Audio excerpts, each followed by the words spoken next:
Hello and welcome to Inside the Criminal World. I'm thrilled that you've joined us today as we embark on a chilling journey that takes us to one of the most remote, enigmatic, and isolated corners of our planet Antarctica. In today's video, we will unravel a story that masterfully weaves together elements of psychological tension, subtle mystery, and the echoes of crime hidden beneath the icy surface. This narrative, titled Icy Echoes, A Tale of Isolation and Unseen Crime, is a gripping exploration of how extreme isolation can drive the human spirit to both unexpected resilience and unimaginable despair. Imagine a place where the landscape is dominated by endless sheets of ice, where the bitter winds and dark, prolonged nights create a backdrop that seems almost otherworldly. This is not the typical setting for a tale of crime, yet it is here, in the vast, frozen wilderness of Antarctica, that we find a story as unique as it is haunting. Over the next several minutes, I will guide you through the labyrinth of emotions and mysteries that underpin this narrative, a story inspired by true events and transformed into a mesmerizing, fictional account that delves into the human psyche in one of Earth's most inhospitable regions. At the heart of our tale lies a character much like any of us, a person thrust into an environment where every day feels like a battle against both nature and the inner demons that arise from prolonged solitude. In this extreme setting, the isolation is more than a physical barrier, it is a crucible for the mind, a silent force that slowly peels back the layers of our true selves. Through the narrative, we explore the subtle interplay between the external desolation of Antarctica and the internal landscape of a soul in turmoil. The story invites us to question the limits of human endurance, to ponder what happens when the very elements that surround us conspire to challenge our sanity. In Icy Echoes, you will follow our protagonist's journey as he confronts the relentless cold and the haunting quiet of the Antarctic night. Each step he takes in this frozen expanse is a metaphor for the struggle to find meaning and connection amid overwhelming isolation. The narrative is carefully crafted to capture not only the stark, unyielding beauty of the ice and snow but also the fragile, often conflicting emotions that emerge when a person is cut off from the familiar rhythms of daily life. What makes this story so compelling is its blend of genres. While it is rooted in the grim reality of human isolation, a theme that resonates with anyone who has ever felt alone, it also introduces elements of psychological horror and subtle suspense. There is no overt display of violence or sensationalism.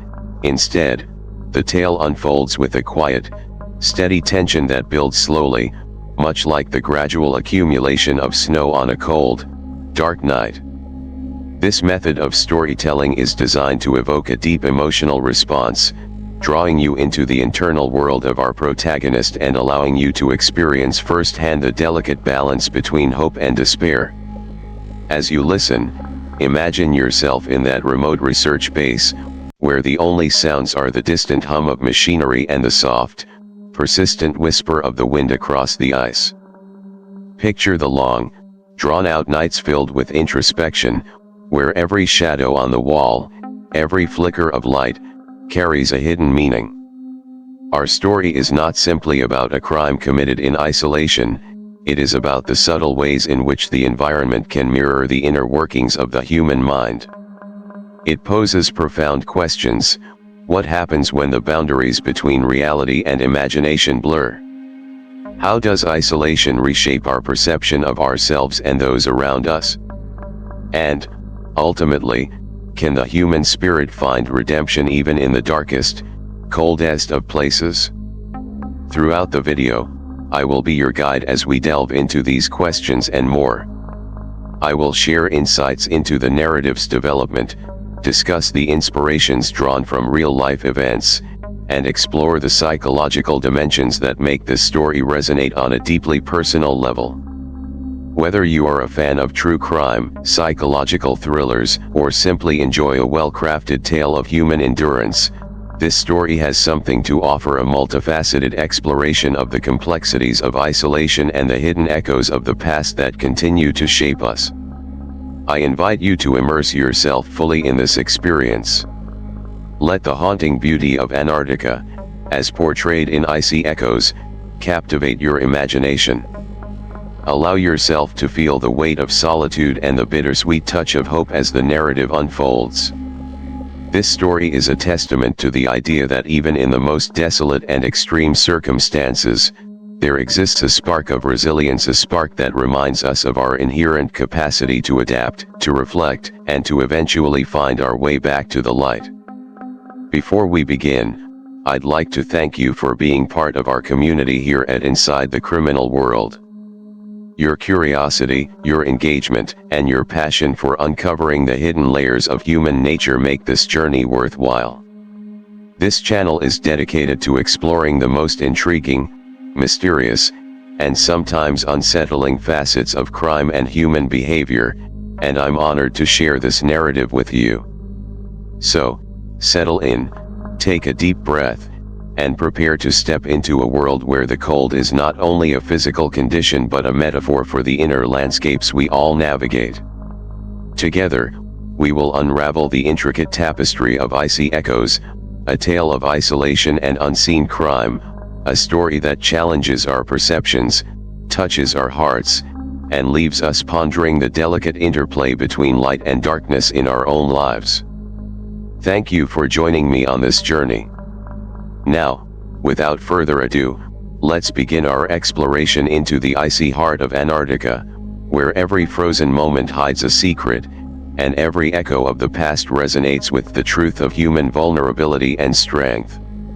Welcome once again to Inside the Criminal World. Let the story unfold. I still remember the moment I first set foot on King George Island. The icy ground beneath me felt both harsh and strangely inviting, as if it held secrets waiting to be whispered in the cold wind. The Antarctic was unlike any place I had ever been, a vast, frozen canvas painted with endless white, punctuated by the soft, persistent murmur of nature. I arrived at Bellingshausen station with a mix of wonder and a quiet trepidation, knowing that I was stepping into a world where every day would be a delicate balance between beauty and isolation. The base, small and unassuming against the expansive wilderness, quickly became my entire universe. Life there was defined by routines and the rhythm of survival. Each day began with the slow rise of a dim, artificial sun as I awoke in my modest room, its pale light struggling to push back the lingering shadows of a restless night. The days merged together in a continuous stream of work and quiet reflection, punctuated by fleeting moments of connection with the few souls sharing this remote outpost. I spent many hours walking the narrow corridors, the sound of my footsteps echoing softly against the walls. The station was a confined space, and every corner seemed to hold a memory, a trace of someone's presence.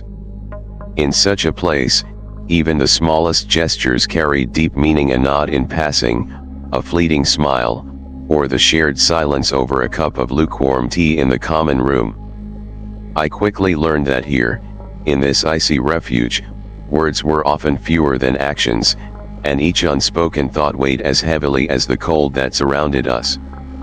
I found solace in the station's little library, a quiet haven filled with books that transported me far from the relentless freeze. The pages of each story were like windows to worlds where life moved at a gentler pace, where emotions flowed freely and the heart could find warmth. I spent countless hours lost in these tales, letting the words soothe the ache of loneliness and reminding me of the vibrant life that existed beyond the frozen horizon. Yet, even as I immersed myself in literature, the station's isolation began to seep into my mind, stirring up thoughts both tender and unsettling. The endless nights brought with them an introspective solitude that was as profound as it was unnerving. In the silence of my room, I often sat by the small window, watching the soft snowflakes drift past, each one a fleeting reminder of the transient nature of beauty. I would journal my thoughts by the dim light of a desk lamp, trying to capture the delicate interplay between the bitter cold outside and the warmth of my memories. Every word I wrote felt like a small rebellion against the oppressive loneliness, a way to keep my inner self anchored amid the swirling uncertainties of life at the end of the world. There were moments when the isolation felt almost tangible, a heavy, unseen presence that crept into the corners of the station and into the depths of my thoughts. I recalled a story from back home about a man named Sergei Savitsky, a Russian scientist whose mind, overwhelmed by isolation and tension, had snapped in a way that no one could have imagined. He had attacked a colleague in a moment of inexplicable rage, a tale that sounded almost surreal in the light of day. Here, amidst the biting cold and endless white, that story no longer seemed like a distant curiosity. Instead, it became a quiet, persistent echo in my mind, urging me to wonder just how fragile the human spirit could be under the weight of isolation. I began to notice subtle changes in myself and in those around me. The base, despite its outward calm, was a crucible where emotions and thoughts were constantly being refined and, sometimes, eroded. I felt a deep empathy for my colleagues, each of us silently grappling with our inner demons as we endured long, dark months far from home. Even the simplest of interactions, a shared glance over a cup of tea or a brief word exchanged in the corridors, seemed charged with unspoken understanding and the delicate fragility of human connection. One evening, after a long day spent working on equipment and maintaining the base, I found myself wandering the quiet hallways. The fluorescent lights overhead cast a soft, wavering glow that danced on the ice-coated walls, and the sound of my footsteps mingled with the distant hum of machinery. I paused in a small alcove to collect my thoughts, feeling a strange mix of exhaustion and anticipation. There was a tender melancholy in the air, a feeling that the cold was not just an external force, but a mirror reflecting the quiet sorrows hidden in our hearts. That night, as I sat by my small desk writing in my journal, the words began to flow in a way I had never experienced before. I wrote about the beauty of the Antarctic nights, the way the darkness, though deep and encompassing, was illuminated by tiny points of starlight that seemed to whisper secrets of forgotten dreams. I described how the wind, as it brushed past the window, carried with it a melody that was both haunting and comforting, as if the very soul of the continent was speaking to me in soft, melodic tones. Each sentence was a gentle caress, a step closer to understanding the profound loneliness and unexpected tenderness of life in this frozen expanse. As the days turned into weeks, the station and its stark environment began to influence my perceptions in ways I could neither predict nor fully understand. The routine tasks, the meticulous cleaning of instruments, the careful logging of data, the quiet, shared meals became rituals that held a deeper meaning than I had initially realized. In the isolation of Bellingshausen Station, every action took on a poetic significance, a reminder of the human need for order and beauty even in the most desolate places. I started to observe a delicate interplay between the harsh reality of our surroundings and the tender, often hidden, emotions that we all carried. There was a vulnerability in the way the cold made us physically fragile, and yet it also stripped away the pretenses of daily life, leaving behind raw, unguarded emotions. In quiet moments, I found myself reflecting on the beauty of our imperfections, on the way each scar and every quiet tear told a story of survival, of love, and of loss. It was a realization that filled me with both wonder and sorrow, a reminder that even in the most isolated corners of the world, the human heart could find reasons to hope and to mourn. I remember one particularly clear night when the silence of the station seemed almost sacred. I stepped out onto the small balcony, the cold air wrapping around me like a familiar blanket. The vast sky above was scattered with countless stars, each one shining like a beacon of distant hope. In that moment, I felt an overwhelming sense of connection not just to the world beyond, but to the quiet souls who, like me, had come here seeking something undefined and elusive. I whispered a silent prayer, not for rescue or relief, but for the strength to face another day, another night in this frozen solitude. Yet, even as I embraced the beauty of the isolation, there was a persistent undercurrent of unease.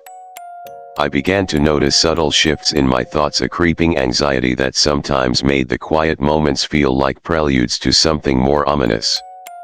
I recalled the stories of violence and strange behavior that had occasionally surfaced among Antarctic researchers, tales of minds pushed to their limits by the relentless pressure of isolation and the unforgiving environment.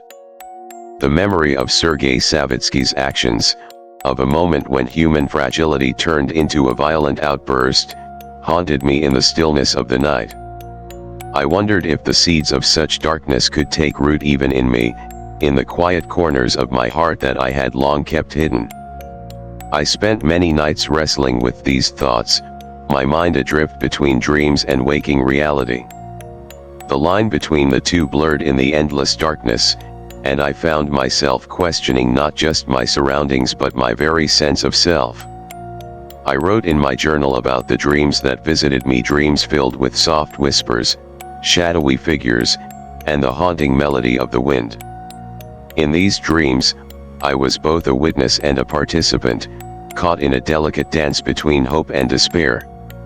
Each morning, I awoke with a lingering sense of wonder and trepidation, as if the dreams had left a trace of their mysterious truth on my soul.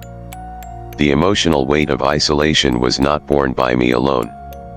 I sensed it in the quiet glances of my colleagues, in the way our eyes would meet briefly in the corridors before we turned away, each of us lost in our own thoughts.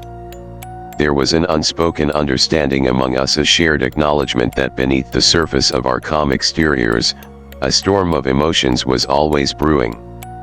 We were all, in our own quiet ways, fighting to preserve the delicate balance between reason and madness, between the desire for human connection and the overwhelming urge to retreat into ourselves.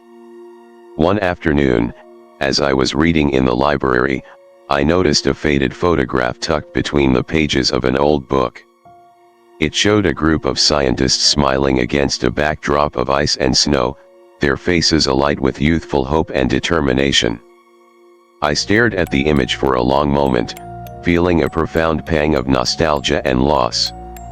In that simple, frozen smile, I saw a reminder of what had brought me here, a hope that perhaps, even in the coldest and darkest of places, there was a spark of life, a warmth that could defy the relentless winter. The photograph stirred memories of my own life before the Antarctic, the laughter of friends, the embrace of family, and the simple pleasures that I had once taken for granted. It made me wonder about the cost of this isolation, about the sacrifices we all made in the pursuit of discovery and understanding.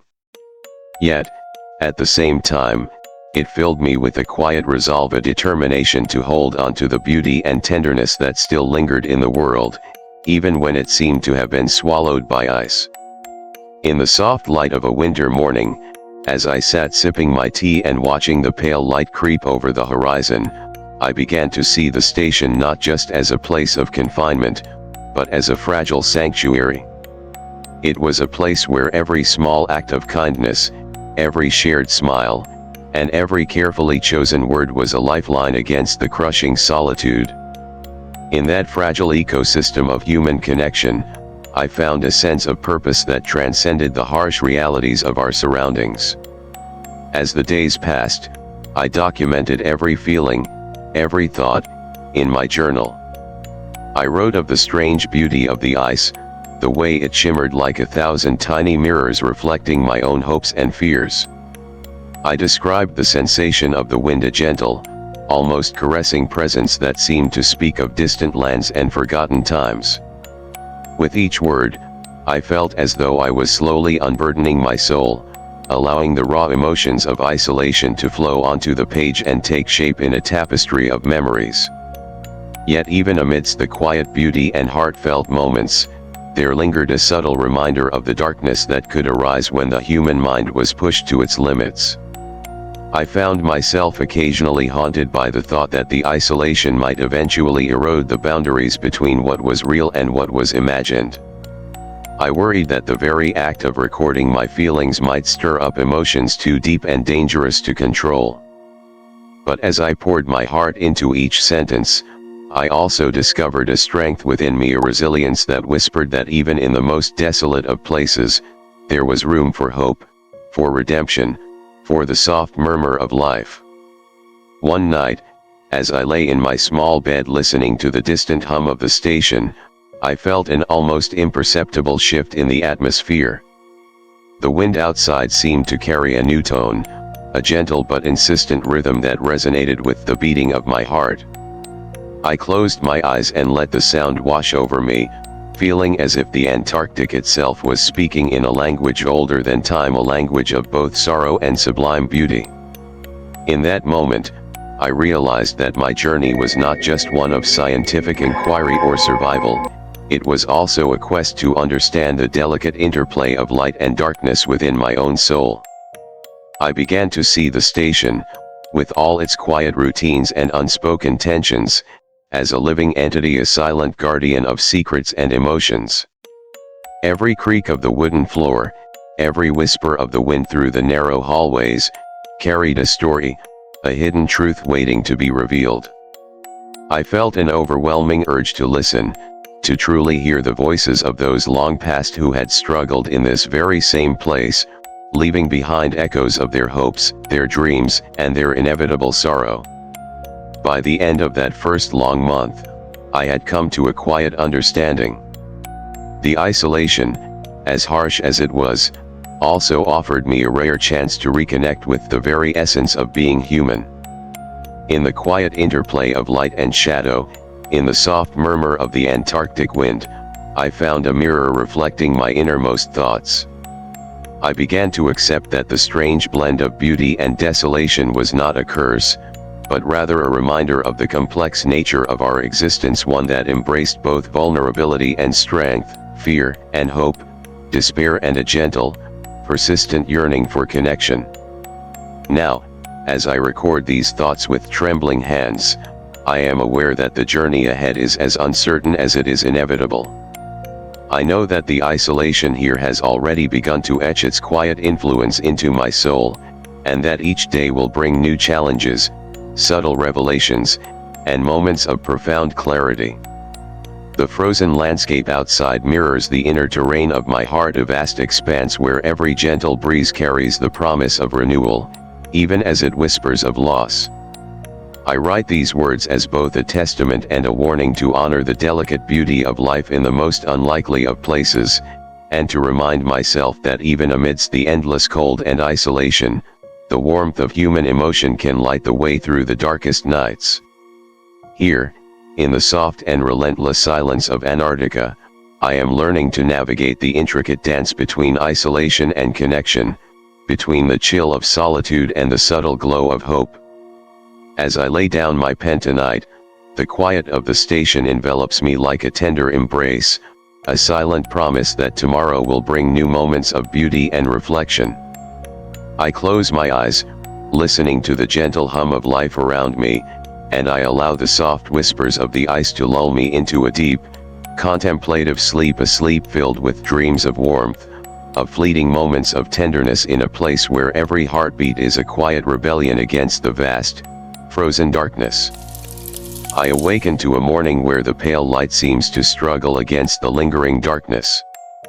The Antarctic winter had become a slow, unyielding tide that swallowed time, leaving me with only my thoughts for company. As I sit by the narrow window of my room, I watch the muted world outside, a landscape of muted blues and grays where every movement is subdued by the weight of cold. The horizon blends into the endless expanse, and I feel as if I am adrift in a vast sea of silence. The events of the past month have etched themselves into my memory, each moment a subtle reminder of the delicate interplay between isolation and the human spirit. While the station still exudes an air of calm routine, I cannot shake the feeling that beneath its measured cadence, something deeper is stirring, an echo of desolation that reverberates through the corridors and into the recesses of my mind. During the long hours of the day, I busied myself with work that was both familiar and strangely suffocating.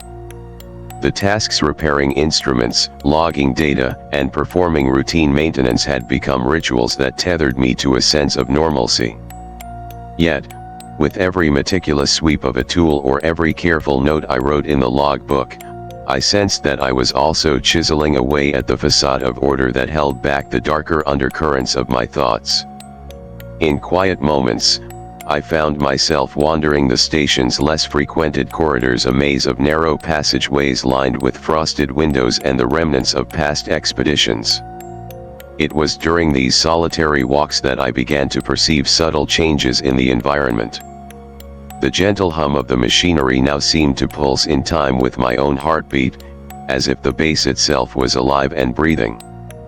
Shadows lengthened into abstract forms, and every creak of the floorboards carried a resonance that whispered secrets of lost time and forgotten souls. I recall one particular afternoon when I paused before a sealed storage room, its door heavy with frost. The glass was slightly fogged, obscuring what lay beyond, yet I sensed that there was something hidden in that silent darkness. For a moment, I felt a surge of inexplicable longing and urge to reach out and touch the mystery behind the barrier. But as quickly as the feeling emerged, it faded into the backdrop of my routine, leaving me with a lingering question: what stories were locked away behind that frozen door? In my quest for understanding, I returned to my journal, a steadfast companion in this land of ice and introspection. I began to write more openly about the emotions that churned within me. I detailed the delicate balance between hope and despair that seemed to govern each day, and the way the isolation chipped away at my sense of self.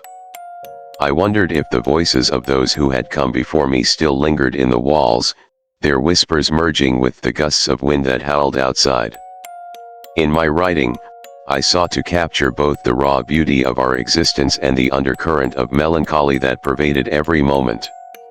One evening, as twilight bled into the long night, I sat alone at the common table in the mess hall. The space was dimly lit by the soft glow of overhead fixtures, and the few colleagues present moved quietly, each absorbed in their own reflections. I looked around, noting the subtle ways we all expressed our inner struggles, a frown that softened with the memory of home, eyes that darted away from too intimate scrutiny, and smiles that seemed more like a polite mask than genuine expressions of joy. In that moment, I realized that we were all, in our own silent ways, fighting a shared battle against the crushing solitude. A memory resurfaced of the stories that had once unsettled me, a narrative of a violent act born from the pressures of confinement. Though I had dismissed it as an aberration, the seed of that story had taken root in my mind. I found myself wondering if the isolation here might kindle similar embers in someone else, or even within me. These thoughts haunted me, not as a fear of violence, but as an acknowledgement of the fragility of the human psyche when isolated from the familiar comforts of life. In the reflective glow of that evening, I resolved to observe not only the physical environment but also the emotional undercurrents among us, to better understand the delicate tapestry of human emotion in extreme isolation. In the following days, a subtle shift began to emerge, a quiet transformation in the rhythms of our daily existence. The station's routines, once a source of comfort, now seemed to weave a more complex narrative of endurance and vulnerability. I noticed the soft sighs that accompanied moments of fatigue, the deliberate pacing of footsteps when deep in thought, and the unspoken exchanges of glances that conveyed volumes without a single word. Every gesture, every fleeting expression, told a story of resilience and quiet suffering. I too was changing. The isolation had begun to peel back layers of my carefully guarded exterior, revealing vulnerabilities that I had long hidden from the world. I found solace in small acts of self-reflection, quiet walks along the corridors, long hours spent staring out into the endless white, and, most importantly, in the sanctuary of my journal. My entries became a mosaic of thoughts and emotions, tender recollections of life before the Antarctic, meditations on the nature of loneliness, and even fleeting moments of joy sparked by the beauty of a perfectly formed snowflake or the gentle murmur of the wind. One late afternoon, after a particularly grueling day of repairs and data logging, I sat by the window with a cup of tea that had long since gone lukewarm. The silence of the station was nearly absolute, save for the distant hum of the generators. I let the warmth of the cup seep into my cold hands and allowed my thoughts to wander. It was then that I began to feel a persistent echo, a soft, rhythmic tapping that seemed to come from deep within the walls of the station. At first, I dismissed it as a trick of my imagination, a side effect of the isolation that had sharpened my senses to every minor detail. But as the tapping grew more insistent, I felt an undeniable pull to investigate its source. Cautiously, I left my room and followed the sound through the labyrinth of corridors. The tapping resonated through the metal floors and echoed off the frozen walls, creating a hypnotic cadence that both intrigued and unnerved me. It led me to a small utility closet, its door slightly ajar as if inviting me to peer inside. My heart thudded in my chest as I pushed the door open. There, in the dim light, I discovered nothing more than a tangle of wires and machinery, a commonplace scene in a research base. Yet the tapping persisted, as if coming from somewhere beyond the physical space of the closet. I stood there for a long moment, listening intently to the sound. In that hushed silence, I began to feel as though the station itself was speaking to me, a subtle murmur of memories and emotions accumulated over years of human presence. I could almost imagine the voices of past occupants, their joys and sorrows intermingling with the cold, perpetual rhythm of life in this remote place. The experience left me with a profound sense of connection to a history I had never witnessed, and a lingering question: could it be that the isolation not only transformed our minds, but also left behind echoes of the souls who once inhabited these frozen halls? Returning to my room that night, I felt an overwhelming need to document every detail of the encounter. I wrote feverishly in my journal, describing the sound, the emotions it stirred, and the strange comfort it provided. It was as if that mysterious tapping had awakened something within me, a deeper awareness of the station's hidden layers, both physical and psychological. I wondered whether it was a reminder of the continuity of life in such a harsh environment, a signal that even in the depths of isolation, there was a pulse, however faint, that connected us all. Over the next few days, the enigmatic tapping became a recurring motif in my thoughts. I began to listen for it in moments of quiet, trying to discern whether it was a product of the base's structure, a quirk of the machinery, or something far more elusive, a whisper from the past or an echo of future events yet to unfold. The sound, gentle and persistent, took on a symbolic meaning. It was the heartbeat of the station, a rhythmic reminder that beneath the overwhelming stillness, life continued in its most delicate and mysterious form. As winter pressed on, the isolation deepened, and so did the layers of introspection. I noticed that my dreams had become more vivid and surreal. In these nocturnal visions, the boundaries of reality and imagination blurred. I dreamed of vast, icy corridors that stretched into infinity, of ghostly figures moving silently through snow-laden halls, and of a mysterious presence that watched from the shadows with an intensity that defied explanation. In these dreams, I was both a wanderer and a witness, compelled to follow the elusive tapping into realms that felt both familiar and unsettlingly alien. The dreams left me with a strange mixture of dread and wonder. Each morning, I awoke with the lingering sensation of having glimpsed a hidden truth, as if the station had allowed me a fleeting look into its soul. I recorded these dreams in my journal with painstaking detail, trying to capture the fleeting images and emotions before they dissolved into the bright light of day. Over time, I began to see patterns in these nocturnal journeys, recurring symbols of ice, shadow, and sound that seemed to hint at a deeper narrative woven into the very fabric of this isolated existence.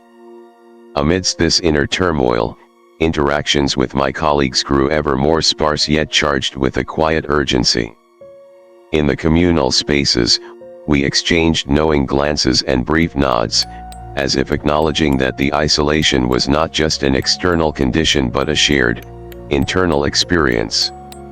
I sensed that many of us were silently charting our own courses through a landscape of emotions, each step laden with both hope and despair. One crisp morning, as I made my way to the mess hall, I caught a glimpse of Alexei, my quiet, observant colleague. His eyes, usually so guarded, betrayed a hint of vulnerability that mirrored my own inner battles. Without exchanging words, we shared a moment of silent understanding. It was in these unspoken exchanges that the true weight of our isolation was felt, a collective recognition that we were, in many ways, alone together, bound by the unyielding grip of the Antarctic winter. In an effort to ease the mounting tension, I began to experiment with small acts of creativity. I started sketching the landscapes around the station, trying to capture the fleeting beauty of the ice and the subtle play of light and shadow. The act of drawing, though simple, became a form of meditation, a way to translate the station's quiet melancholy into something tangible and, if only for a moment, hopeful. Each stroke of the pencil was a silent defiance against the encroaching darkness, a reminder that even in the harshest of environments, beauty could be discovered and preserved. One evening, after a long day filled with quiet introspection and the persistent echo of the mysterious tapping, I sat by the station's communal heater. The small circle of warmth contrasted sharply with the icy vastness outside, and I found myself lost in thought about the nature of connection. How, in a place defined by isolation and frost, could a simple human bond offer such profound solace? The answer, I realized, lay in the resilience of the human heart, a capacity to find meaning and light even in the bleakest circumstances. As the days melded into one another, I became increasingly aware that the isolation was not solely an external force, but an intimate part of my own transformation. My thoughts, once clear and measured, now swirled with questions of identity, purpose, and the fragile nature of sanity. The station's endless white expanse had a way of distorting both time and emotion, leaving me to wonder whether I was still the person who had arrived so full of hope. The process of introspection was both a journey and a confrontation, a slow unraveling of the self in the face of an unyielding environment. Late one night, as I sat by the dim light of my desk, I reflected on the strange and persistent tapping that had come to symbolize the station's hidden life. I considered the possibility that this sound was not merely a quirk of machinery or the product of my imagination, but a gentle pulse emanating from the very heart of this frozen world. It spoke of continuity, of past and present intertwined, and of a quiet endurance that defied the isolation. I wrote for hours, pouring my thoughts onto the page as if in an attempt to capture the intangible essence of the Antarctic, a melody composed of ice, silence, and the soft echoes of human longing. In the midst of this reflective solitude, I found that my dreams began to evolve. The recurring imagery of shadowy corridors and ethereal figures became more vivid, more laden with meaning.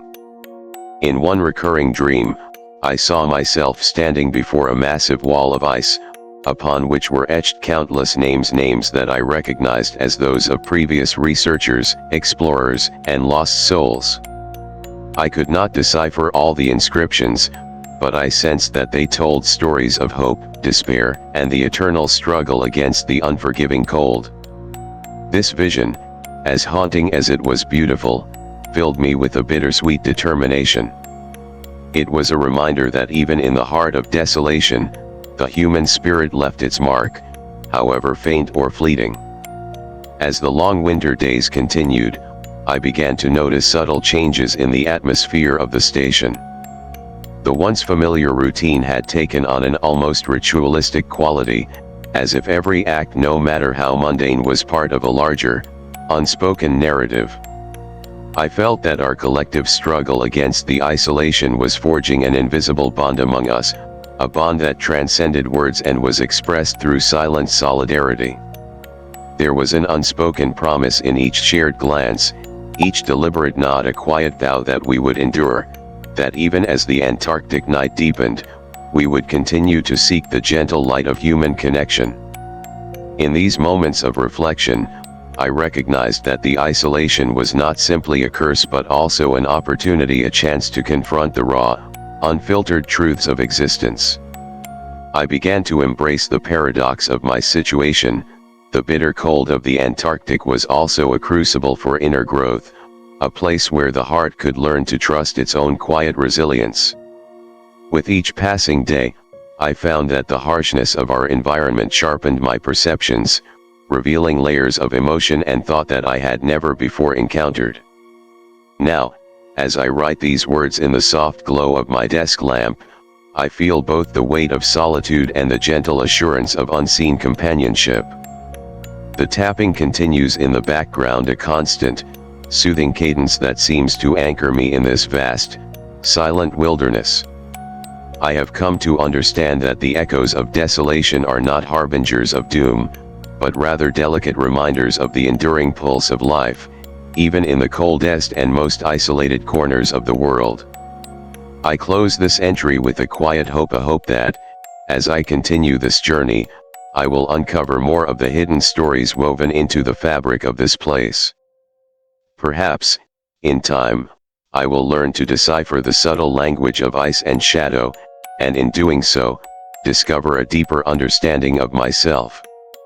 Until then, I will remain here, amidst the whispering winds and soft echoes, embracing each new moment as a testament to the resilient spirit of humanity. I awoke one morning with a heavy feeling that something within me had begun to shift, a subtle fracture that I could neither explain nor completely deny. The Antarctic light, pale and indifferent, filtered through the frosted window of my small room as if it were trying to reveal secrets hidden behind the ice. I lay in bed for a long while, listening to the quiet sighs of the wind outside, wondering if these sounds were nothing more than nature's lullaby or a forewarning of the change unfolding inside me. As I prepared for the day, the familiar routine that once provided comfort now seemed like a fragile veneer masking a deeper turmoil. The corridors of Bellingshausen Station, which had become both my refuge and my prison, felt increasingly claustrophobic.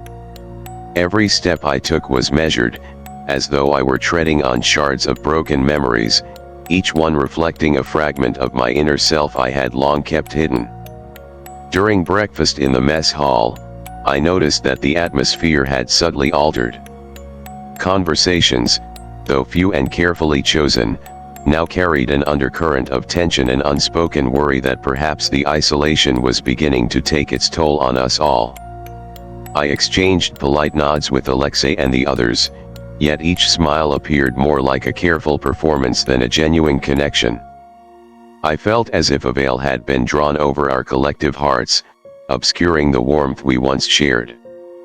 Once the meal ended, I retreated to the quiet sanctuary of the library, where the soft rustle of pages had always been a salve for my troubled mind.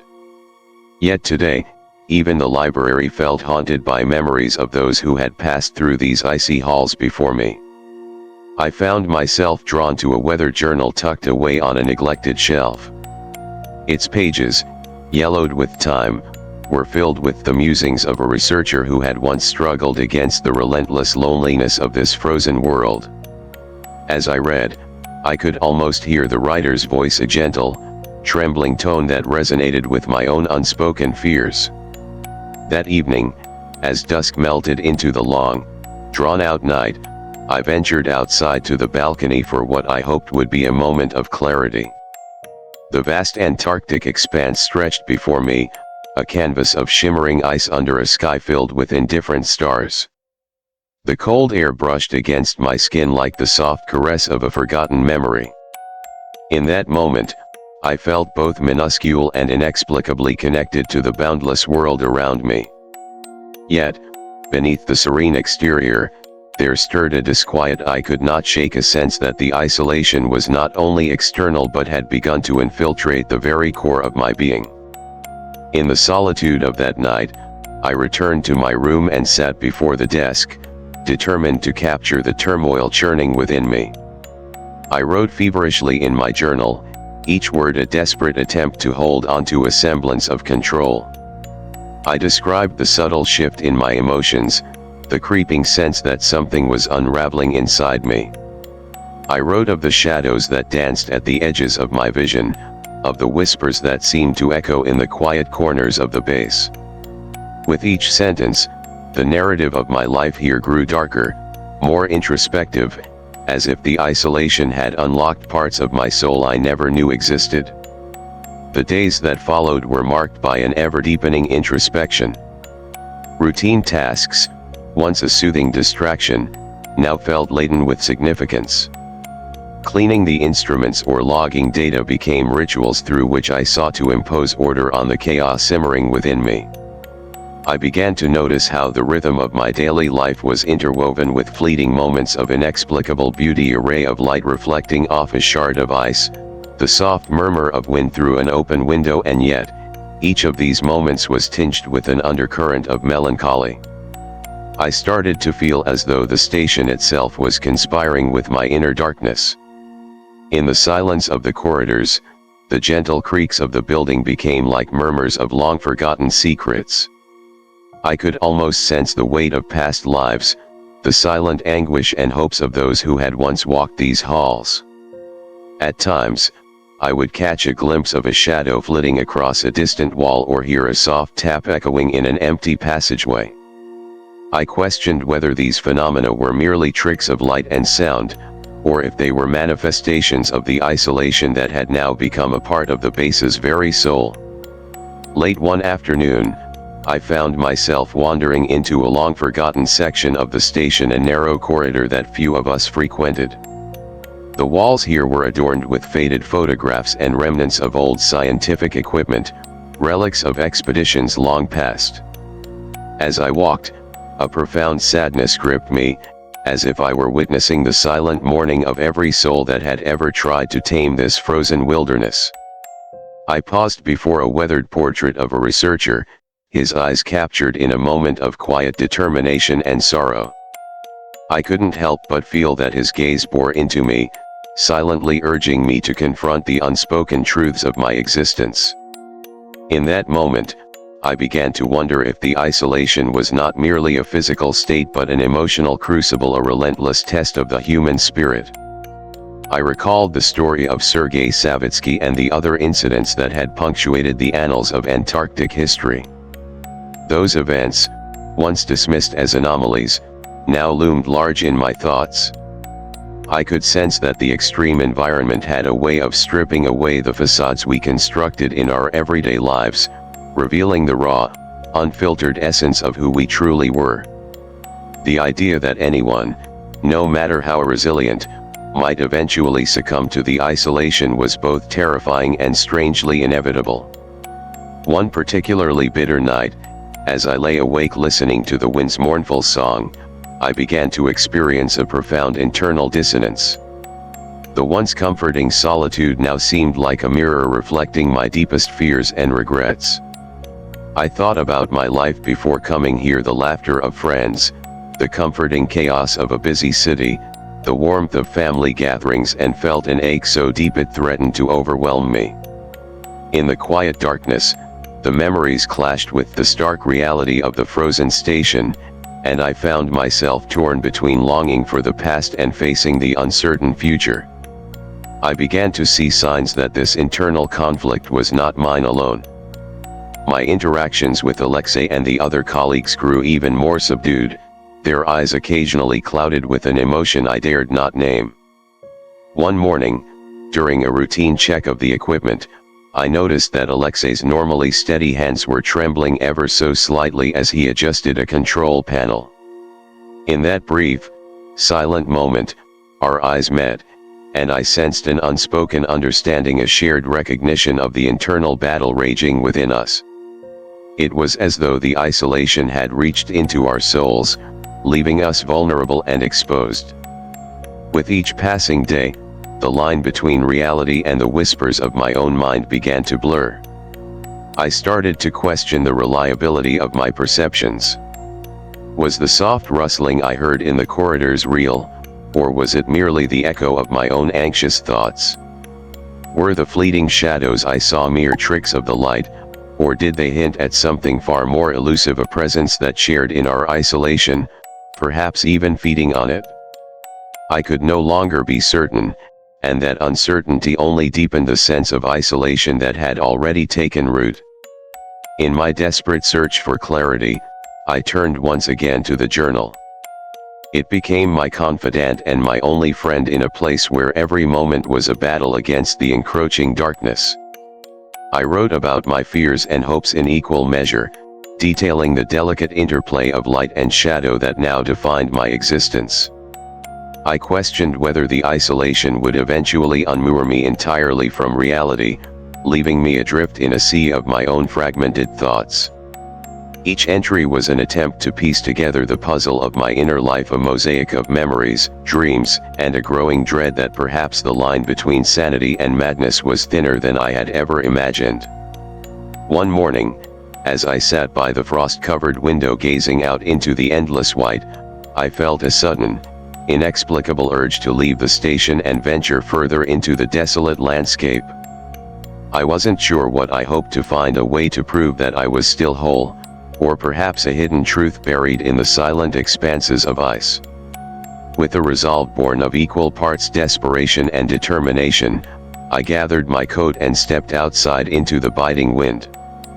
The air was sharp and invigorating, a stark contrast to the stifling silence inside the base. Each step on the icy ground was a small act of rebellion against the confines of isolation, a silent declaration that I would not let the darkness claim me without a fight. The journey took me along a narrow path that wound its way past the station, where the ice stretched out in every direction like an endless, unbroken mirror. I walked for hours, the crunch of snow underfoot the only sound breaking the stillness. As I moved further from the station, a strange calm descended upon me, a sense of being both lost and found in the vast, frozen wilderness. In that solitary moment, I felt as if the ice was not merely a barrier but a canvas upon which my innermost fears and desires were being painted. The isolation, once a weight pressing down on me, now transformed into a profound, if daunting, reminder of life's fragility and beauty.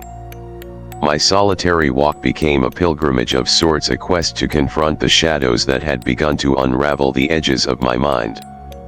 I found myself speaking aloud, as if the wind itself could offer solace or guidance.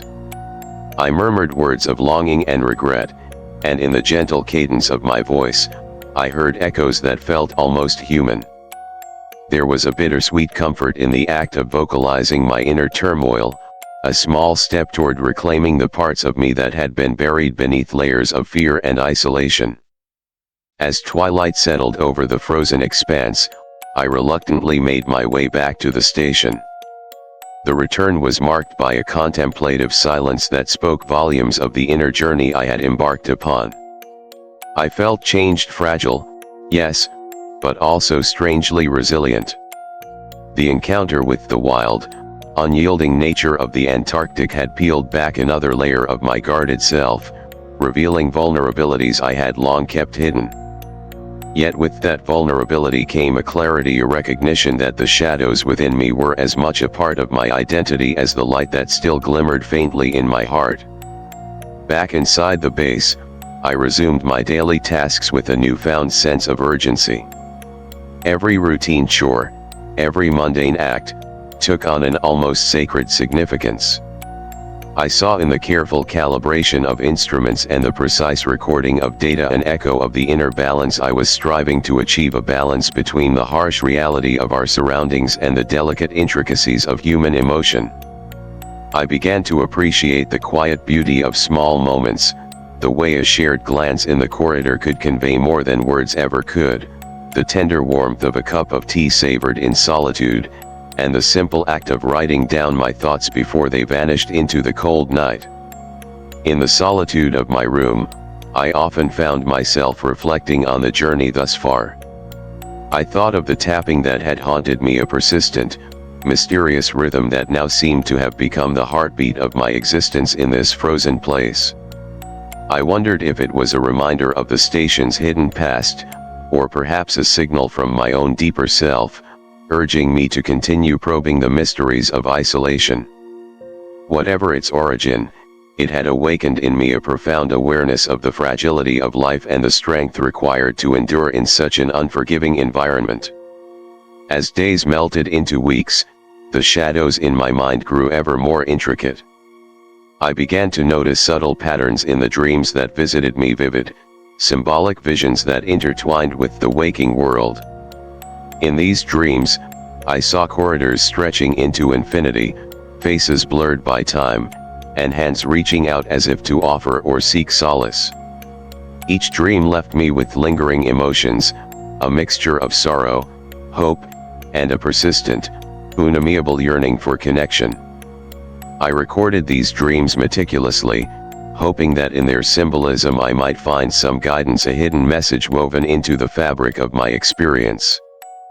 Through all these trials, I clung to the belief that even in the midst of isolation and the gradual unraveling of certainty, there lay within me the capacity to endure, to evolve, and to rediscover the light hidden within the darkness. I resolved to use the shadows as a mirror, a way to confront my inner demons and, in doing so, to forge a path toward a deeper understanding of who I truly was. Now, as I pen these reflections in the quiet of a frozen night, I am both weary and resolute. The isolation continues to test me, yet it has also gifted me with a clarity I never anticipated. I am beginning to see that the unraveling shadows, with all their complexity and subtle beauty, are not solely harbingers of despair but also bearers of truth, a truth that lies in the heart of every human being, waiting to be discovered even in the coldest, most isolated places on earth. I close this entry with a quiet determination. I know that the journey ahead remains uncertain, that the isolation will continue to peel back the layers of my inner self, exposing both vulnerabilities and hidden strengths. And yet, I embrace this uncertainty as an intrinsic part of my existence here, a delicate dance between light and darkness, hope and sorrow. In this endless winter, I have found not only the chilling beauty of isolation but also the tender promise that even the deepest shadows can give way to the soft, persistent glow of the human spirit. I awoke one morning to a sky so muted it seemed as if even the sun had lost its strength. The Antarctic horizon was blurred, a pale smear of light that barely pushed back the long night. As I opened my eyes, I sensed that something was different, a subtle shift in the delicate balance of my inner world and the frozen reality that enveloped me. The isolation had long been both a companion and a tormentor. Yet now, it felt as though I were standing before a mirror that had been shattered into countless fragments. Each shard reflected a different aspect of my being, fears I had kept hidden, hopes that flickered like fragile flames, and memories that surfaced unbidden. I felt that the station itself was becoming that mirror, exposing parts of me I had never dared to acknowledge. The day began with an unnerving quiet, punctuated only by the steady hum of machinery and the soft rhythm of my own footsteps along the corridors. As I moved about my routine, checking equipment, logging data, and tidying the narrow spaces, I became increasingly aware of a tension that seemed to vibrate in the very air around me. It was as if the walls whispered old secrets, urging me to confront the unresolved fragments of my past. During a routine inspection near the communications room, I paused to gaze at a frozen window. Outside, the endless white stretched into an uncertain infinity, and for a moment I felt as though I were peering into a different reality. In that moment of stillness, I realized that the isolation was not simply a physical condition but a profound psychological trial, a test of the strength of the human spirit when stripped of all familiar comforts. I recalled fragments of memories from my former life, laughter shared with friends, the chaos of city streets, the vibrant colors of a world that now seemed distant and almost unreal. Each memory shone like a fleeting light against the oppressive cold. Later that morning, I found myself in the station's small common room, where a few colleagues had gathered silently over their morning tea. The space, usually a brief haven of shared humanity, felt unusually subdued. I caught a glimpse of Alexei sitting by the window, his expression distant as he stared out onto the frozen landscape. There was a look in his eyes that mirrored my own sense of inner fracture, a quiet, unspoken recognition of how deeply the isolation was unraveling us. We exchanged a brief nod, a silent communion in the language of shared isolation, before returning to our individual thoughts. By midday, I felt compelled to revisit my journal, a faithful companion that had borne witness to my journey thus far. I sat at my small desk in my quarters and opened the worn notebook, its pages now filled with my struggles and revelations. As I read through my previous entries, I noticed an evolution in my words. Where once I had written with a mixture of cautious hope and veiled dread, now the tone was more raw, almost desperate. The words seemed to cry out for meaning, pleading for an understanding of the dark fragments of my soul that had been exposed by the relentless cold. I began to write anew, striving to capture the mounting confusion within me. I wrote of the fractured images that haunted my dreams, the corridors of the station morphing into surreal labyrinths where time lost its meaning, and faces of long-forgotten acquaintances appeared in ghostly relief. In one dream, I saw my reflection in a vast expanse of ice, but the image was distorted, as if I were a stranger staring back at me. That fractured mirror of my own identity stirred something deep inside, a mixture of fear and an inexplicable yearning to piece together the fragments. That evening, I decided to take a solitary walk along a seldom used path that curved away from the main building. The wind was biting but gentle, as if trying to comfort me with its persistent murmur. The landscape was transformed by the soft hues of twilight, a spectrum of blues and grays that lent the ice a dreamlike quality. With each step, I felt a strange liberation, as if the act of walking through the frozen expanse allowed me to shed the weight of my internal doubts, if only for a moment. As I walked, I contemplated the duality of my experience. The harshness of the Antarctic environment had stripped away many of the illusions I had clung to, revealing a raw truth that was as brutal as it was beautiful. I thought of the old stories of violence and isolation, the fateful events that had occurred at remote bases, and wondered if the extremity of our situation had always carried this potential for inner collapse. Yet, in that bitter cold, I also recognized a strange opportunity, the chance to rebuild oneself from the broken pieces, to find in the shards a deeper understanding of life and meaning. A sudden gust of wind carried with it a flurry of snow that swirled around me, and I paused to let it envelop me. In that moment, I felt as if the wind was cleansing me, carrying away layers of doubt and regret.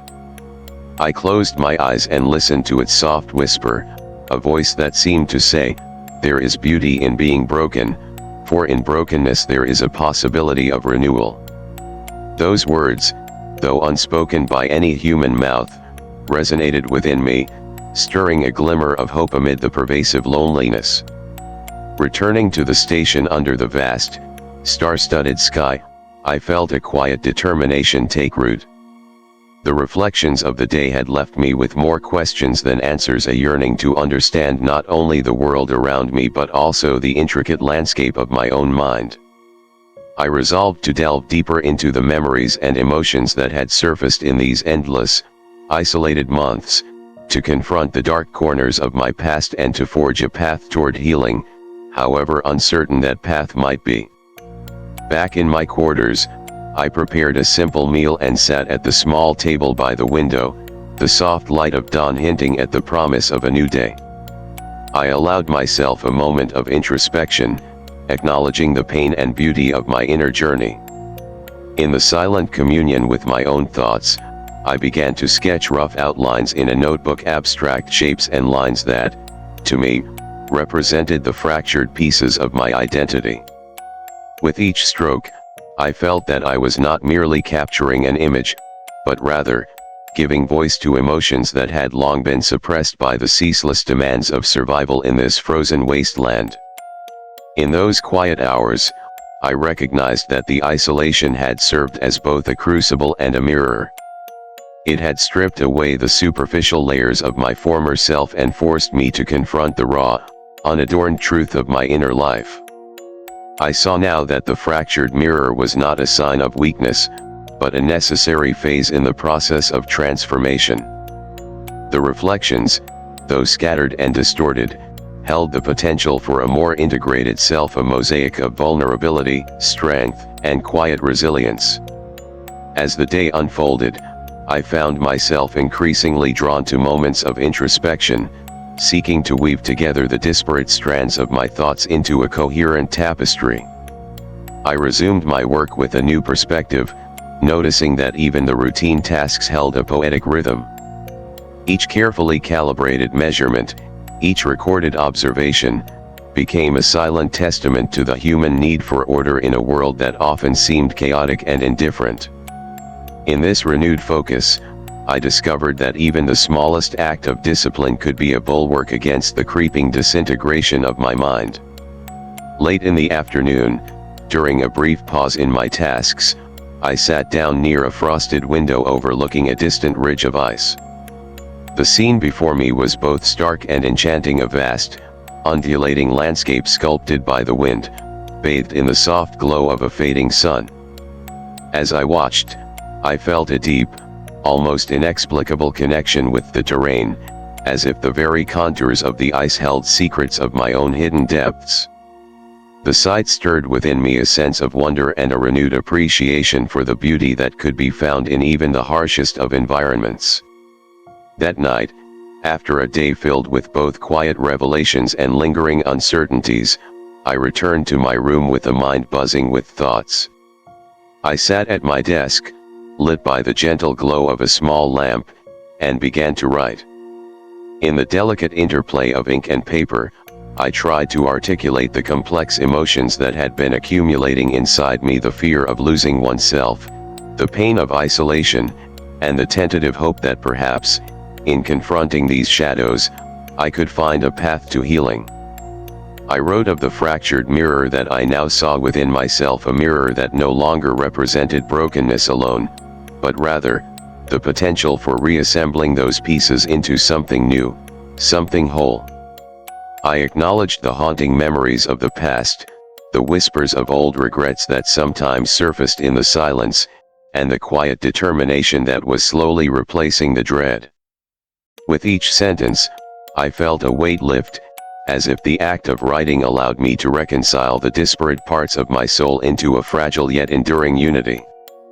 In the final hours before sleep claimed me, I stood by the window once more, gazing out at the endless white expanse that had become both my torment and my muse. I wondered if, in the heart of this vast, indifferent wilderness, I could eventually find a way to mend the fractures within me. The thought was both daunting and strangely liberating, a promise that, no matter how fragmented I might feel, there remained the possibility of reassembling my identity piece by piece. As I closed my eyes that night, the soft cadence of the Antarctic wind lulled me into a contemplative sleep filled with vivid dreams. In those dreams, the shattered reflections of my identity began to coalesce into a singular, coherent image, a vision of renewal forged in the crucible of isolation and tempered by the gentle resilience of the human spirit. I awoke with a faint smile, a quiet assurance that though the journey ahead remained uncertain, I had taken a vital step toward embracing the fractured mirror within me. I woke before the light had fully claimed the horizon, the darkness outside still clinging to the edges of the world like a protective shroud. In the quiet solitude of my room, I sensed that this morning was different, a moment on the cusp of transformation. The relentless winter had worn its mark upon us all, and I felt that the storm within had reached a turning point, where the shadows of my past and the stark clarity of the present converged. For weeks, I had wrestled with the isolation, the echoing memories, and the unsettling whispers that seemed to emanate from every corner of Bellingshausen station. The silent, frigid nights had borne witness to my inner disintegration, as I confronted fears that had long lain dormant. Yet, as the first tentative rays of dawn began to seep into the small space, I found myself experiencing an unexpected calm, a delicate certainty that in this vast emptiness, I might finally uncover a path toward healing.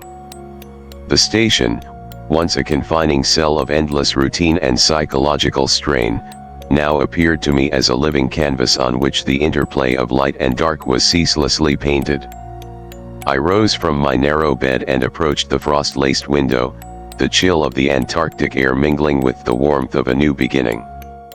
Outside, the endless white was slowly giving way to a gentle pastel glow, a fragile promise that, even in the depths of winter, renewal was possible. I recalled the turbulent months that had preceded this moment, the steady rhythm of the mysterious tapping that once haunted my every step, the spectral visions that blurred the boundaries between dreams and waking life, and the overwhelming despair that had threatened to swallow me whole. Each memory, each fragmented reflection, had been a piece of the puzzle, a mirror showing both my vulnerabilities and the quiet resilience that had, against all odds, kept me moving forward. Now, as the pale light of dawn crept over the horizon, those scattered fragments began to coalesce into a more coherent picture of who I was becoming. Later that morning, I stepped outside for one of my solitary walks, a ritual that had gradually evolved from a desperate escape into an act of mindful contemplation. The air was brisk, carrying with it the faint aroma of melting ice and the promise of change. Every footstep on the powdery snow felt deliberate, as if the frozen ground itself were urging me onward. I walked slowly along a familiar path that wound away from the main building, the icy landscape awash with the gentle hues of early light. In that quiet expanse, I allowed my thoughts to drift freely. I considered the nature of isolation and its relentless power to both erode and reveal. It had stripped away many of the pretenses that once defined me, leaving behind a raw and unadorned version of my inner self. In that exposure, I discovered not only my fears but also the wellspring of strength that had been buried beneath layers of routine and distraction. I recalled the soft murmur of the Antarctic wind, the persistent tapping that once unsettled me, now a soothing, almost meditative rhythm that resonated with the beating of my heart. As I wandered, I found a spot where the landscape opened into a wide, undulating field of ice, its surface reflecting the delicate pastels of the awakening sky. I sat down on a smooth, weathered rock, allowing the profound silence to envelop me. In that moment of stillness, I felt a deep connection to everything around me, the timeless beauty of the frozen land, the distant memories of those who had come before, and the quiet pulse of my own heart. The isolation was no longer solely a burden, it had become a teacher, guiding me toward an understanding of the intricate dance between despair and hope, vulnerability and strength.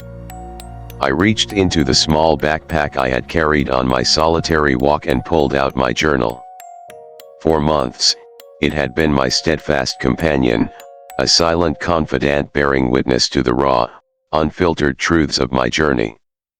Now, I opened its weathered pages and began to write anew, this time not as an act of desperate record, but as a celebration of the delicate emergence of a renewed self. I scribbled words that were softer, more deliberate, and imbued with a sense of gentle optimism. I wrote of the beauty I saw in the interplay of shadow and light, of the silent yet resilient voice of the wind that seemed to whisper secrets of rebirth. Every word was a quiet affirmation that I was not defined solely by the darkness that had once threatened to overwhelm me, but also by the possibility of emerging into a new day.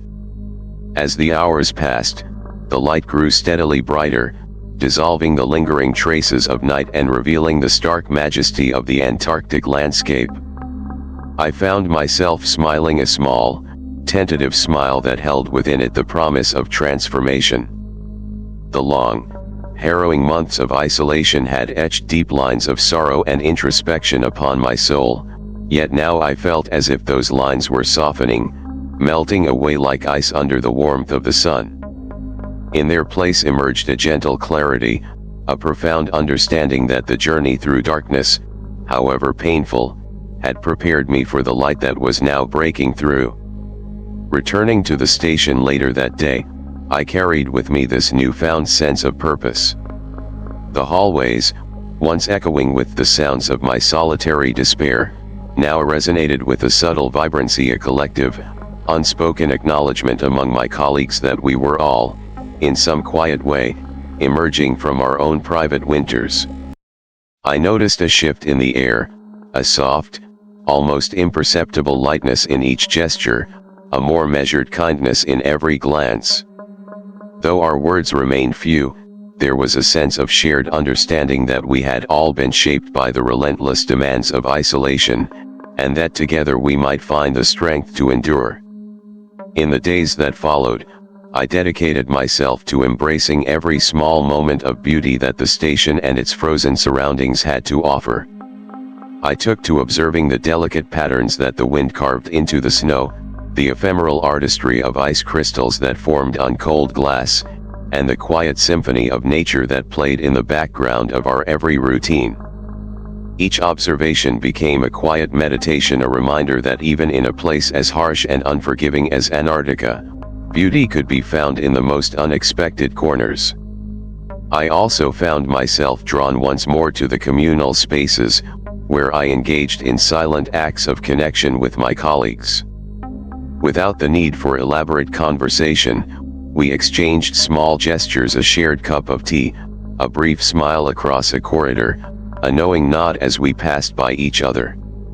These unspoken connections were like fragile threads, weaving us together in the tapestry of our shared experience.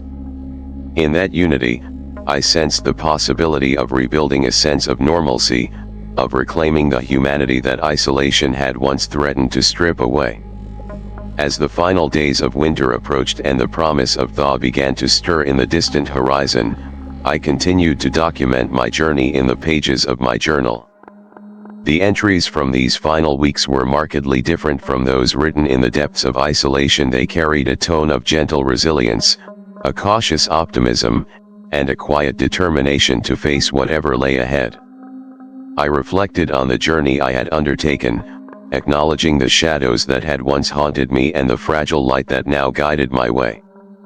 I recognized that the path forward was uncertain, that the scars of isolation might linger long after the ice had melted, yet I was no longer afraid of the darkness. For in the struggle to understand my own inner depths, I had discovered that even the coldest nights eventually give way to the dawn. On the last morning of winter, I awoke with a heart full of both melancholy and hope.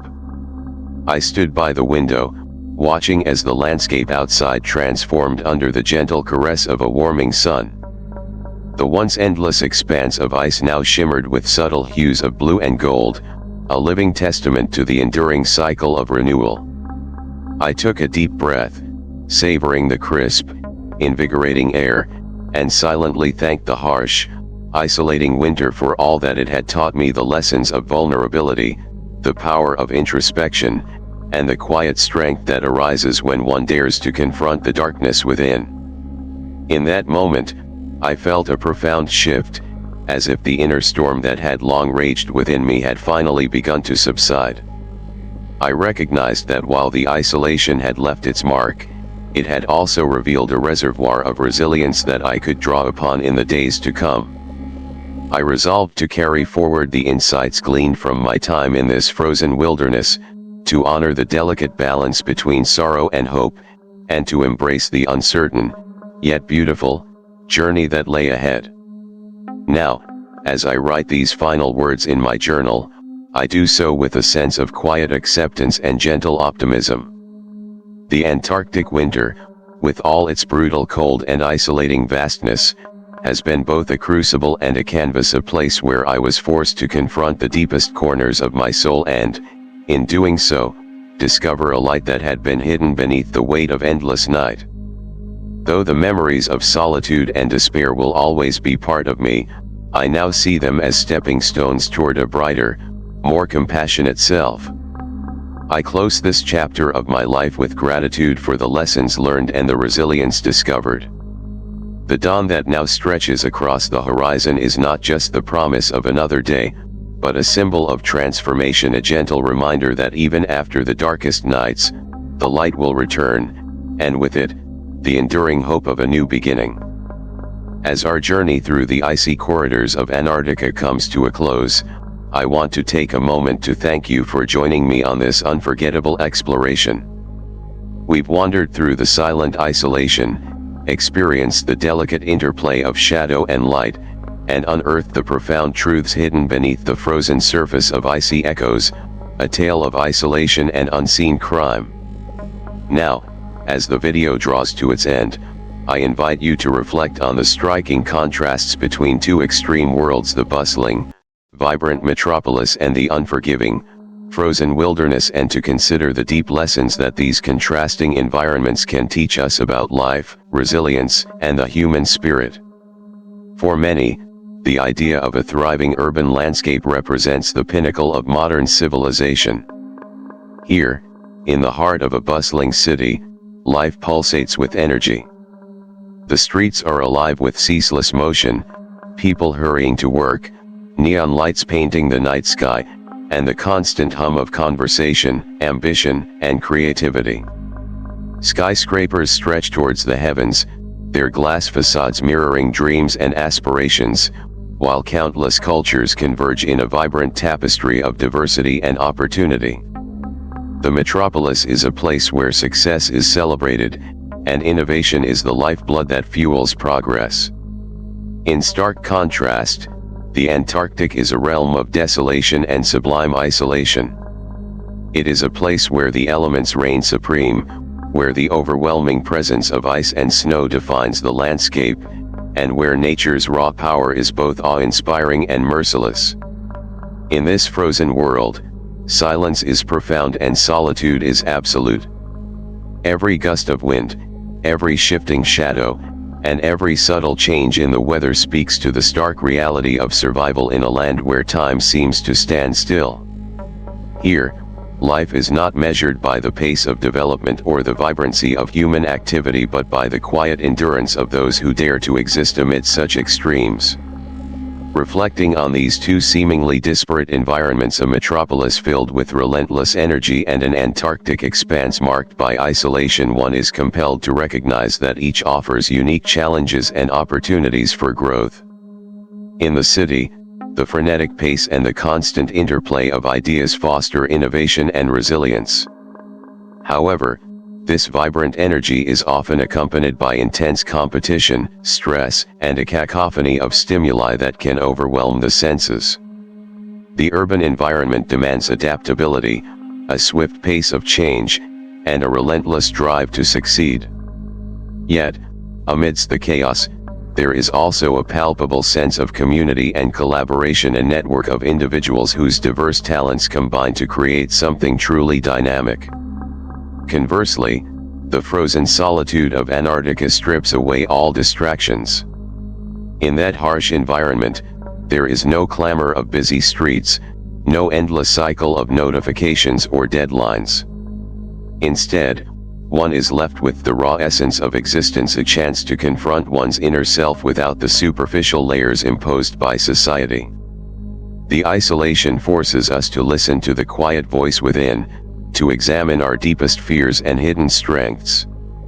It is in this crucible of extreme conditions that the human spirit is tested like nowhere else. Without the external noise of the world, every small act of perseverance becomes a monumental victory, and every glimmer of hope shines brighter against the overwhelming dark. So, what can we learn from the juxtaposition of these two worlds, the thriving urban jungles and the frozen expanses? The lesson is not merely one of survival or adaptation, but a deeper, more philosophical reflection on what it means to be human in the face of contrasting realities. In the bustling city, we learn the value of connection, of engaging with others, and the transformative power of shared ambition and creativity. The city teaches us that despite the challenges of competition and stress, we are capable of extraordinary achievements when we come together, sharing ideas and pushing the boundaries of what is possible. At the same time, the Antarctic reminds us of the beauty of introspection and the quiet strength that can be drawn from solitude.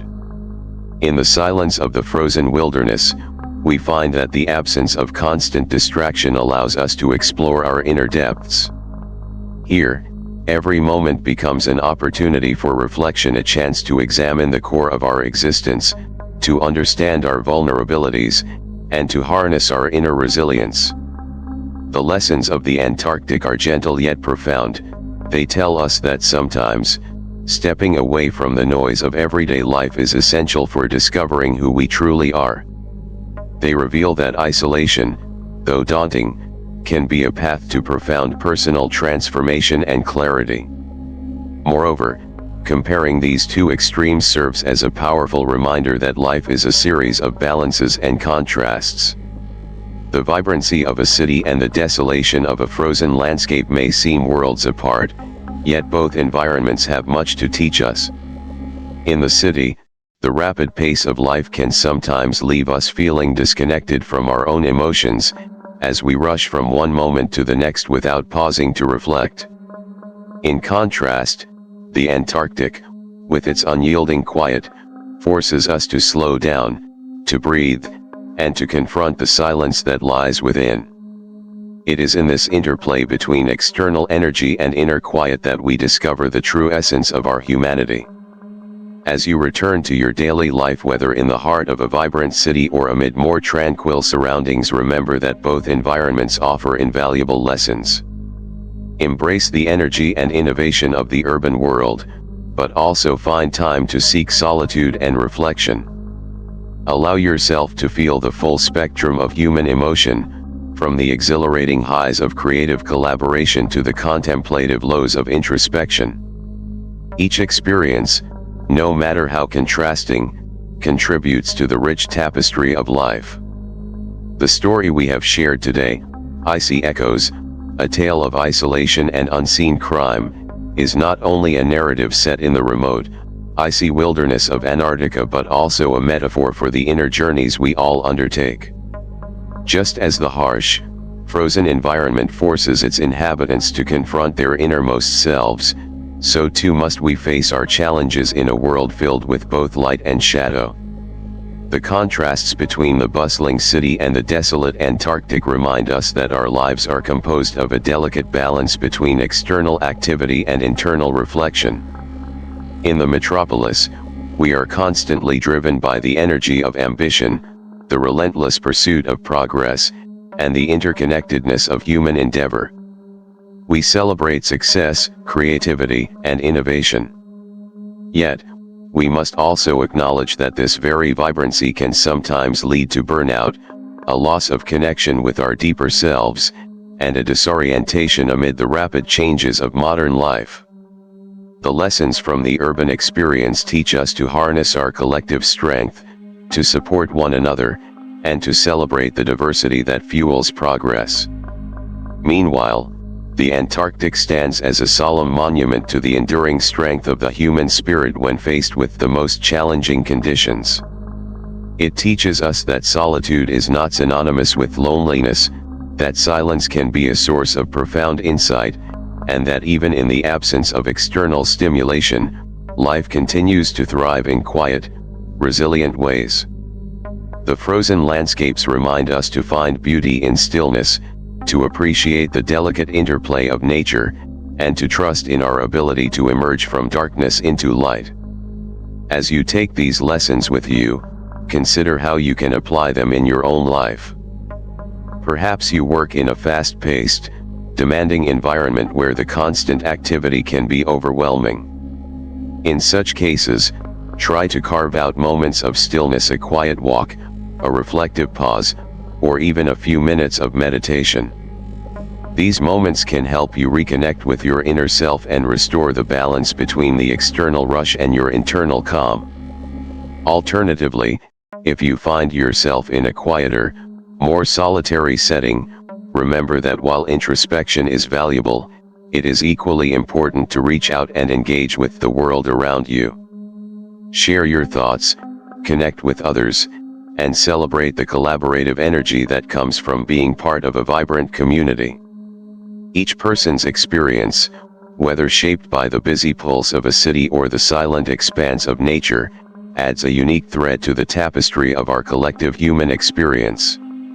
In closing, let us cherish both the dynamic energy of thriving urban centers and the serene wisdom of nature's isolated extremes. Embrace the lessons of contrast, of how light and darkness, noise and silence, activity and stillness all play a role in shaping who we are. And above all, remember that no matter where life's journey takes you, whether amid the pulsating heart of a bustling city or in the profound quiet of a frozen landscape, you possess an inner strength that can guide you through even the harshest challenges.